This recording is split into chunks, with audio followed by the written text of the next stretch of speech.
Recently AP deputy CM Pawan Kalyan తమిళనాడులో ఒక పర్యటనలో పాల్గొన్న విషయం తెలిసిందే. దాని పేరు మురుగన్ మహాభక్త సమ్మేళనం. అన్నామలైకి తోడుగా ఆ సభలో పవన్ కళ్యాణ్ పాల్గొన్నారు. బీజేపీకి ఒక సపోర్ట్ సిస్టమ్గా నిలిచారు. తెలుసు మనందరికీ తమిళనాడులో ఎన్నికలు భవిష్యత్తులో జరగబోతున్నాయి త్వరలోనే. అక్కడంతా కూడా ఉత్కంఠకరమైన పరిస్థితి నెలకొంది. ఊహించినట్టుగానే టీఎంకే పార్టీ నుంచి అక్కడ గవర్నమెంట్ నుంచి పవన్ కళ్యాణ్ పై విమర్శనాస్త్రాలు అయితే స్టార్ట్ అయిపోయాయి. టీఎంకే మంత్రి పవన్ కళ్యాణ్ పై కొన్ని కీలకమైన కామెంట్స్ చేశారు, విమర్శనాస్త్రాలు సంధించారు. ఆయన చేసిన కామెంట్స్లో హైలైట్స్ ఒకసారి మీకు ప్రస్తావిస్తాను.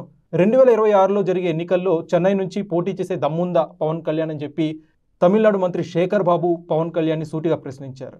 చెన్నైలోని ఏ నియోజకవర్గం నుంచి అయినా పోటీ చేయండి, తమిళనాడు ఎన్నికల్లో పవన్ గెలిచి చూపించాలి, గెలిచిన తర్వాత అప్పుడు మాట్లాడండి, గెలిచిన తర్వాత మీరు ఎన్ని మాట్లాడినా మేము వింటాం. అసలు తమిళనాడుతో పవన్ కళ్యాణ్కి ఏం సంబంధం ఉంది? మమ్మల్ని ప్రశ్నించడానికి పవన్ కళ్యాణ్ ఎవరు? బీజేపీ మాయలో పడి మత రాజకీయాల్ని ప్రోత్సహించవద్దు పవన్ కళ్యాణ్. పవన్ మాటలు నమ్మడానికి ప్రజలెవరూ కూడా సిద్ధంగా లేరని చెప్పి తమిళనాడు మంత్రి శేఖర్ బాబు పవన్ కళ్యాణ్ని విమర్శించారు. సో దీనికి సోషల్ మీడియాలో పవన్ కళ్యాణ్ ఫ్యాన్స్ కావచ్చు, జనసేన ఫాలోవర్స్ కావచ్చు ఏమని ప్రతిస్పందిస్తున్నారంటే, పవన్ కళ్యాణ్ ఆంధ్రప్రదేశ్కి పరిమితమైన పొలిటీషియన్ మాత్రమే కాదు కదా, పవన్ కళ్యాణ్ ఒక నేషనల్ లీడర్, నేషనల్ ఫిగర్ అని చెప్పి పవన్ కళ్యాణ్ ఫ్యాన్స్ చెప్తున్నారు. ఏ విధంగా అంటే, పవన్ కళ్యాణ్ తమిళనాడుకు వెళ్ళక ముందు కొన్ని నెలల క్రితం మహారాష్ట్రలో ఎన్నికలు జరిగే టైంలో కూడా అక్కడ క్యాంపెయిన్ చేశారు.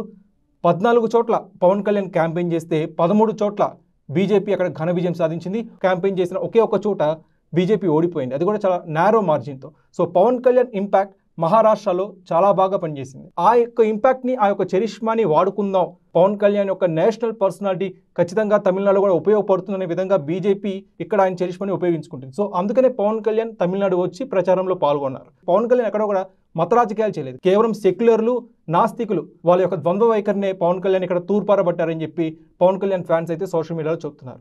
అంతేకాదు, మీరు గమనించినట్టయితే తమిళనాడులో వేరే పొలిటీషియన్స్ అందరూ ఒక ఎత్తు అయితే, సినీ గ్లామర్ సినిమా ఫీల్డ్ నుంచి వచ్చిన పొలిటీషియన్స్ ఒక ఎత్తు. ఎంజీఆర్ నుంచి, దాని తర్వాత Jayalalithaa, captain Vijayakanth, Sarath Kumar, Kamal Haasan and recently TVK party అధిపతి తలపతి విజయ్. సో వీళ్ళందరి ఇంపాక్ట్ కూడా తమిళనాడులో చాలా ఉంది. తమిళనాడులో పాలిటిక్స్లో సినీ గ్లామర్ చాలా భయంకరంగా పనిచేస్తుంది. అంతేకాదు, పవన్ కళ్యాణ్కి సౌత్ ఇండియాలో బిగ్గెస్ట్ ఫ్యాన్ బేస్ ఉంది. తమిళనాడులో చాలామంది తెలుగు ఓటర్స్ ఉన్నారు. వాళ్ళందరినీ కూడా పవన్ కళ్యాణ్ ఎంతో కొంత ప్రభావితం చేయగలరు. సో ఆ నేపథ్యంలోనే ఆయన అక్కడికి వచ్చి ప్రచారం చేశారు. భవిష్యత్తులో కూడా ప్రచారంలో పాల్గొంటారు. ఖచ్చితంగా పవన్ కళ్యాణ్కి తమిళనాడుతో సంబంధం ఉంది, ఎందుకంటే బీజేపీతో ఆయన అలయన్స్లో ఉన్నారు. జనసేన పార్టీ అండ్ బీజేపీ ఒక కూటమిలో ఉన్నాయి. సో ఖచ్చితంగా బీజేపీ ఎక్కడ ఏ రాష్ట్రంలో ఉన్నా అక్కడ పవన్ కళ్యాణ్ ఖచ్చితంగా వచ్చే అర్హత ఉంది. At the same time south ఇండియాలో, ముఖ్యంగా తమిళనాడులో పవన్ కళ్యాణ్కి హ్యూజ్ ఫ్యాన్ బేస్ ఉంది.